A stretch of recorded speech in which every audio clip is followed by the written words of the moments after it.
Hola, muy bienvenidos a nuestro curso Teorías de las Relaciones Públicas. Esta semana vamos a centrarnos en las teorías retóricas, una disciplina con más de 2500 años de historia, muy relacionada con el arte de persuadir, que es gran parte de nuestro trabajo. Nuestro viaje va a comenzar en la Grecia clásica con Aristóteles. Luego vamos a encontrarnos con un gran pensador, un gigante, Kenneth Burke, que afirma que la retórica se amplifica en los espacios donde circulan procesos de identificación. De ahí vamos a llegar al de storytelling, una palabra que resuena fuerte entre los comunicadores, la creación de contenidos en distintos formatos, muy utilizados hoy por las marcas para generar experiencias memorables. En definitiva, vamos a tratar de descubrir juntos qué secretos encierran el arte de contar esas historias que nos atrapan y conmueven tanto. En este punto, no solo vamos a echar mano a las teorías de comunicación, sino que vamos a escuchar también qué tienen para decirnos las neurociencias. Entonces, y más importante, vamos a qué aplicaciones pueden tener hoy la retórica al campo de las relaciones públicas. Pensemos juntos. ¿En qué ámbitos se pueden aplicar estas técnicas y recursos retóricos? Bueno, en primer lugar, creo que todos de alguna vez hemos visto alguna película o alguna serie de abogados y juicios en la que a partir de un argumento emotivo se presentan pruebas en favor de una causa o un defendido. Otro de los ejemplos típicos de la retórica muy perfeccionada hoy la encontramos en el ámbito político, cuyo fin es convencer a los votantes que apoyen a un candidato, partido y en algunos casos hasta que se sancione o que se frene una ley. La retórica también es la caja de herramientas de los creativos publicitarios. Y lo hacen, por supuesto, para captar la atención y poder vender más. Y de alguna manera, nosotros también somos expertos en retórica y sin saberlo hemos utilizado recursos cuando ideamos nuestras presentaciones en las últimas clases. En todos los casos nos referimos al uso no convencional de las palabras para resaltar, para persuadir, para despertar emociones específicas. Y ahora, ¿qué es lo que les viene a la cabeza cuando piensan en la retórica? Bueno, por un lado podemos pensar en el arte de hablar bien y persuadir, en el arte de expresarnos bien, con el fin siempre de convencer a alguien sobre algo. Sí, efectivamente, la retórica es el arte de hablar bien en público, ni más ni menos. Hace referencias a crear discursos eficaces orientados a persuadir a una audiencia objetivo. Pero también la retórica tiene una contraparte. Y esto lo ha expuesto muy bien un referente de la retórica en el campo de las relaciones públicas, que es Robert Heath. Él dice, la retórica también puede utilizarse con una connotación negativa. Demasiada gente piensa que es un discurso vacío y manipulador. Se presionan botones para hablar y nublar el juicio, manejar el significado y controlar las acciones. De esta manera vemos que la retórica, como todo, tiene dos caras. Una positiva que pasa por persuadir y una negativa que es la de manipular. Entonces, no parece haber una única respuesta posible a la pregunta ¿qué es la retórica? La retórica tiene varios significados que se entrecruzan. Puede ser el estudio de las estrategias de una oratoria eficaz, puede ser el uso del lenguaje para informar o persuadir, o los efectos persuasivos del lenguaje. Lo que sabemos es que es una disciplina que tiene una historia muy larga y que más que intentar definirla de una vez para siempre, quizás es mejor examinar las diversas definiciones que ha acumulado a lo largo de los años. Entonces vamos a ver, vamos a ir a la Grecia clásica y vamos a empezar con Aristóteles. Siempre desde que comenzó, desde los primeros tiempos, ha habido estudio de la retórica y han habido también grandes maestros. Para Aristóteles, la retórica es igual a persuasión. Es la capacidad de encontrar los argumentos disponibles a la situación dada. Aristóteles fue el primero que desarrolló los primeros tratados de retórica, que lo condensó en 3 libros. El primero es el libro del emisor, que trata sobre la concepción de los argumentos por parte del orador. El segundo es el libro del receptor, ahí se estudian las pasiones y los sentimientos del público al cual va dirigido el mensaje. Y el tercer libro se ocupa del mensaje concretamente. Esto nosotros lo conocemos muy bien y es la formulación básica de emisor que emite un mensaje a un receptor con el objetivo de persuadirlo. Aristóteles concebía a la retórica como un recurso para influir en un interjuego que se daba entre estos 3 componentes, etos, patos y logos. El etos, básicamente lo que aborda Aristóteles, es el carácter y las técnicas que puede utilizar el orador, y la principal es la credibilidad. El segundo es el pato, que describe las pasiones del destinatario y se enfoca en la conexión emocional entre emisor y receptor. Y el logos se focaliza en el mensaje. Ahora vamos a pasar a la retórica romana. Dos referentes han sido Cicerón y Quintiliano. Ellos se centraron principalmente en los usos políticos de la retórica. Cicerón fue apartado de la vida pública bajo la dictadura de César y ahí escribe Brutus y el orador, 2 obras fundamentales sobre la teoría retórica, junto con De Oratore, que constituyen la trilogía fundamental en la teoría ciceroniana de la elocuencia. Marco Tulio Cicerón es el padre y precursor de la teoría de la argumentación judicial. Para él, la retórica es el arte de hablar bien con conocimiento, habilidad y elegancia. Y habla de 3 funciones del orador. La primera función es docere, que es probar su tesis ante la audiencia. Placere tiene que ver con deleitar y mover tiene que ver con mover emocionalmente para que dicten una sentencia favorable. Por su parte, Quintiliano, que al igual que Cicerón se interesó por el uso de la retórica, le agregó una dimensión ética. Al teorizar sobre esta disciplina, Quintiliano escribió que el orador debe ser un hombre bueno que habla bien.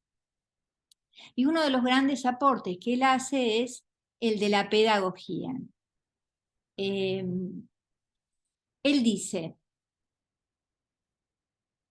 es el arte de decir bien o la técnica de hablar bien, y es una técnica que todo comunicador debe comprender y dominar. Ahora que repasamos brevemente a los clásicos, tratemos de ver o pensar en algún gran orador contemporáneo en nuestro país. Algunas pistas. Es exitoso porque sigue al pie de la letra las reglas del discurso. No improvisa, cumple como pocos con las reglas del arte del bien decir o del hablar en público. ¿En quién estaremos pensando? Sin duda, tanto oficialistas como opositores coinciden en la eficacia de las alocuciones públicas de Cristina Fernández de Kirchner. También coinciden en que ella apela, indica, argumenta, convence con firmeza y hasta usa la emoción con naturalidad. A menudo, además de esta, digamos, política argentina, cuando pensamos en rasgos o en líderes o referentes, en términos de persuasión también podemos llegar a pensar en Perón, en Obama, en Mandela. Veamos un ejemplo que fue el discurso "Yo tengo un sueño" de Martin Luther King. Él pasó a la historia con un discurso donde usó las habilidades retóricas de una manera increíble. En las primeras frases, él repite varias veces: "Yo tengo un sueño", y este es un recurso retórico que consiste en reiterar una frase sin caer en la redundancia, y el objetivo es fijar una idea. Luego también expresó la necesidad de cambios urgentes en este movimiento civil y utilizó una expresión reiterada: "ahora es el tiempo".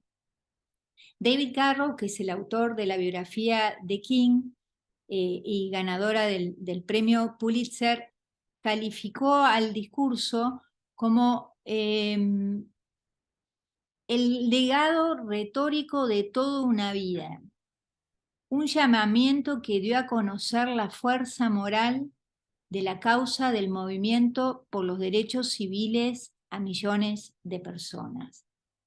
Básicamente, en algún momento les voy a también anexar el link para que lo puedan escuchar. Él dice: "Yo tengo un sueño, yo tengo el sueño de que un día en las coloradas colinas de Georgia, los hijos de los ex esclavos y los hijos de los ex propietarios de esclavos serán capaces de sentarse juntos en la mesa de la hermandad.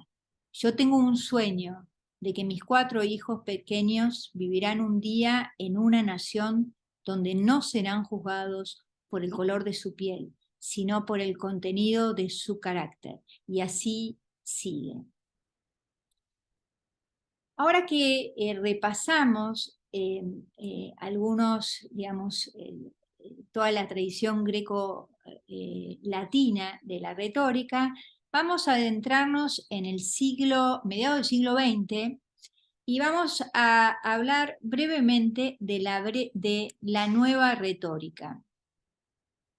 Este fue un tratado que escribió Perelman y Obrecht Titeka en 1958, y para estos autores la argumentación surge como una disciplina que estudia las técnicas discursivas que permiten producir o acrecentar la adhesión de un auditorio. O sea que acá ya estamos viendo que se agrega un nuevo componente, ¿no? Argumentación en torno a lo razonable. Bien. La retórica parte de las argumentaciones que pretenden entonces ganar la adhesión de un auditorio. Y un segundo punto que es importante en esta teoría es que la retórica, en lugar de articularse en torno a la verdad, lo hace en torno a lo verosímil. Dicen estos autores: la mejor argumentación es aquella que podría convencer al auditorio más exigente, al más crítico y al más informado. Y ahora vamos a Kenneth Berg, que es uno de los intelectuales más destacados dentro de la llamada nueva retórica que se desarrolló también a mediados del siglo XX. Kenneth Berg dice: cuando hay persuasión, hay retórica. Cuando hay retórica, hay significado. Y en esencia, lo que él plantea es que la retórica es igual a identificación.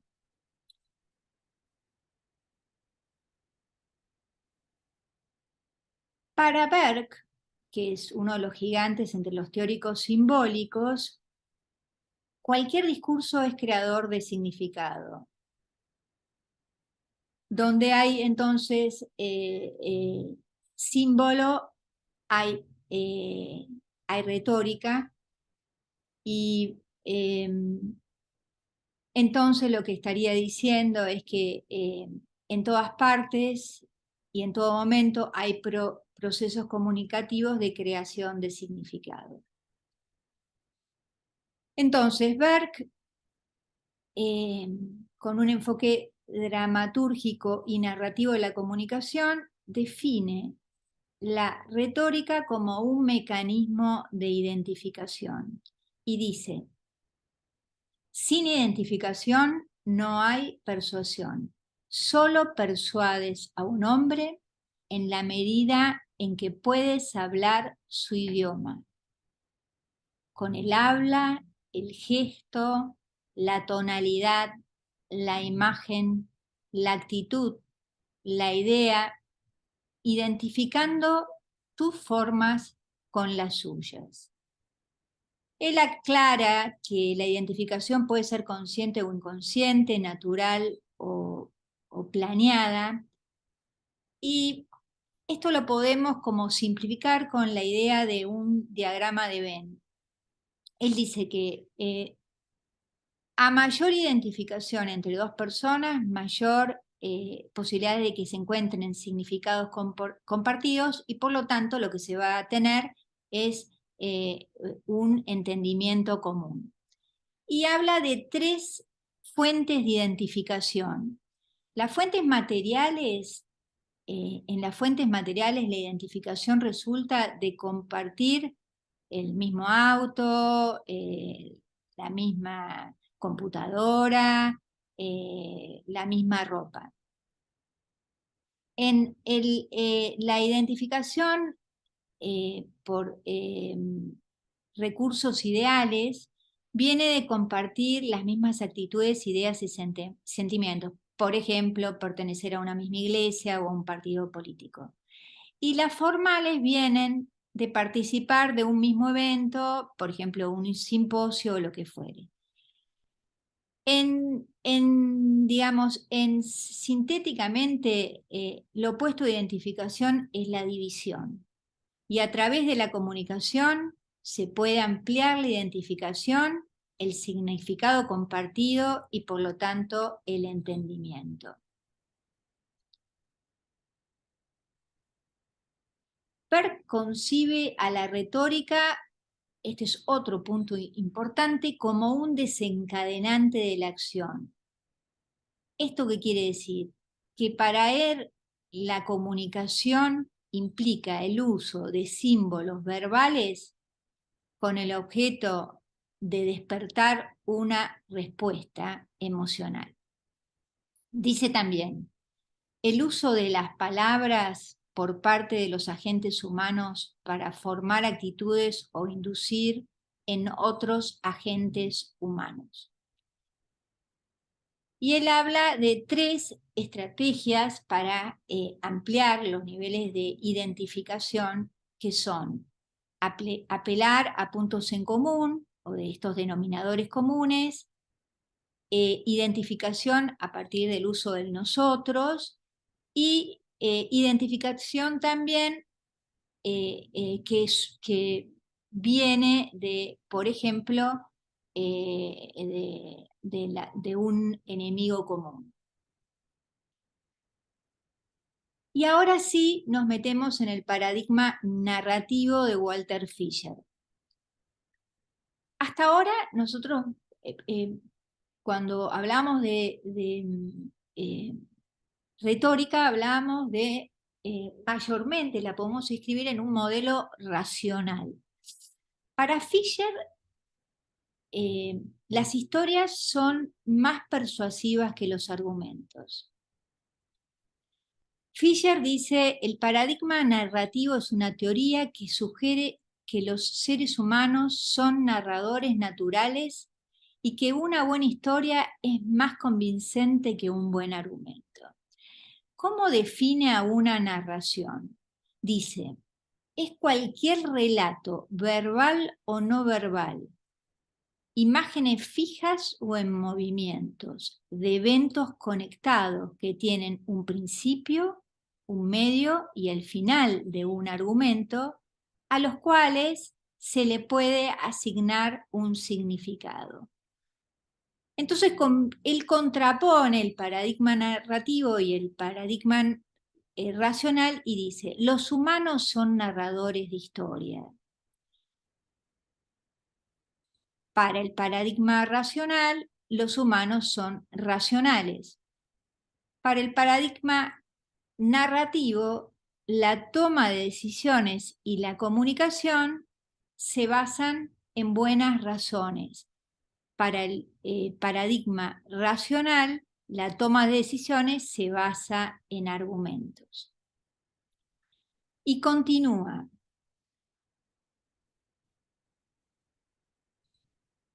Esto creo que lo vimos. Vamos a las siguientes. Y continúa, bueno, entonces, cuáles son los criterios para evaluar la calidad de una narración?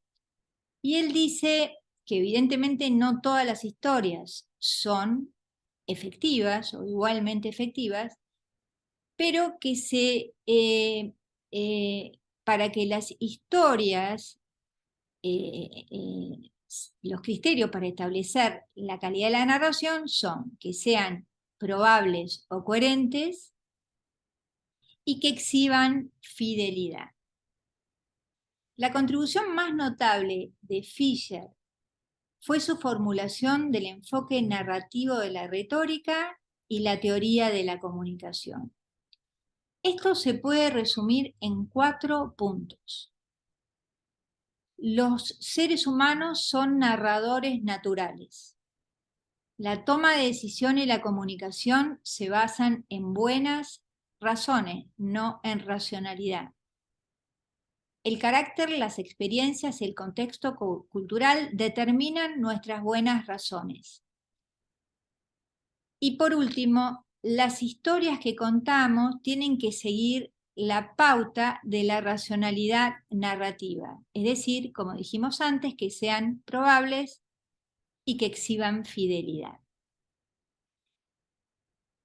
¿Dónde se aplica este enfoque narrativo? Y hoy lo vemos muy presente en el marketing digital y en el trabajo que se hace para conectar una marca con una audiencia a través del branding. Fíjense que hasta ahora nos estábamos moviendo en el paradigma racional, en el paradigma funcionalista, pospositivista, y ahora entramos en el paradigma interpretativo, donde la realidad se construye en una interacción entre 2 personas.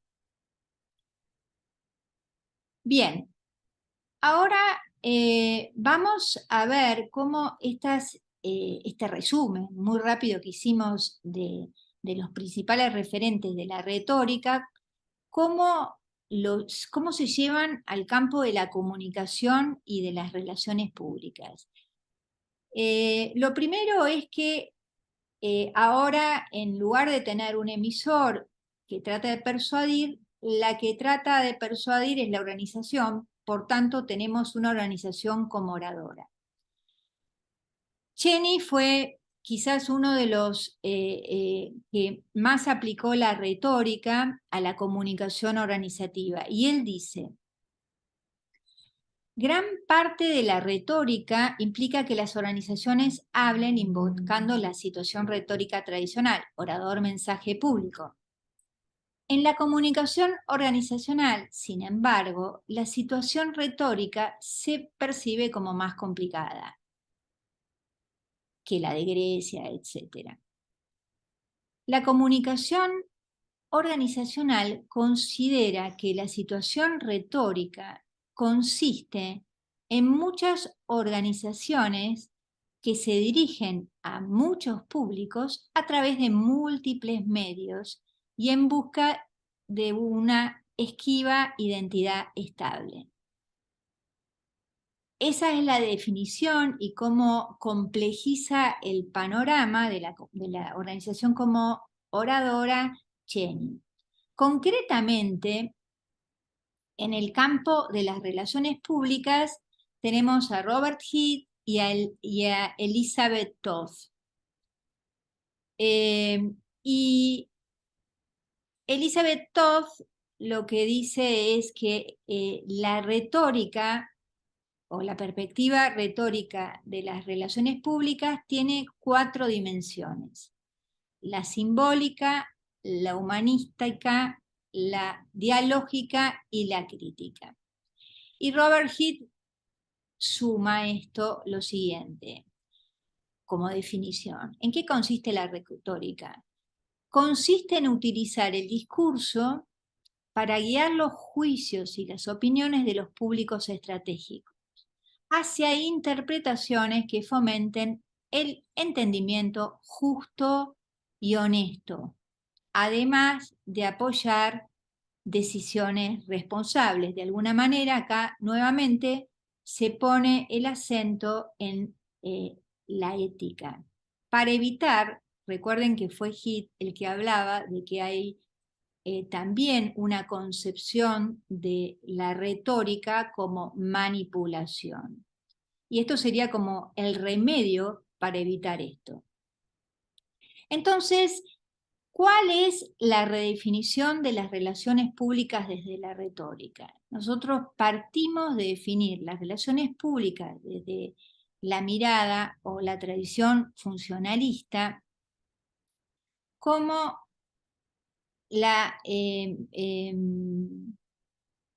como la función de la dirección que establece una interacción estratégica entre los públicos y la organización.